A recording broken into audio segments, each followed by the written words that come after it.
I always thought the worst way to find out you've been cheated on was through a text or a lipstick stain, but it turns out it's much more cinematic to see your husband grinning in a stranger's wedding photos. I was mindlessly scrolling on Instagram, half watching a reality show, when I landed on a friend of a friend's post from some sunny island. There, right next to the bride in her lacy white dress, stood my husband, arm around her waist, looking happier than I'd ever seen him. His business trip had been a honeymoon, and I was just another follower double-tapping a lie. I confronted him before I could even string together a rational sentence. He didn't deny it. He just stood in the kitchen, suitcase still zipped, and told me she was pregnant, that he never meant for it to happen, that he'd planned to tell me after his return.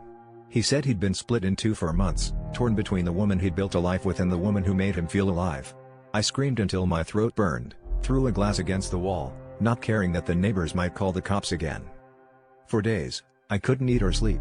Every sound in the house felt like a betrayal, his keys, his cologne, the hum of the dryer with his shirts tumbling inside. My friends wanted to set his clothes on fire, to blast him on social media, but I couldn't move past the brutal, embarrassing question, was I ever really enough? I replayed every argument, every night he came home late, wondering if she was already in the picture, if he ever looked at me the way he looked at her in those photos. When he finally came to collect his things, he cried. He said he was sorry, that he never expected to fall in love outside our marriage. I almost believed him. But as he turned to leave, I caught my reflection in the mirror, red-eyed, but suddenly calm.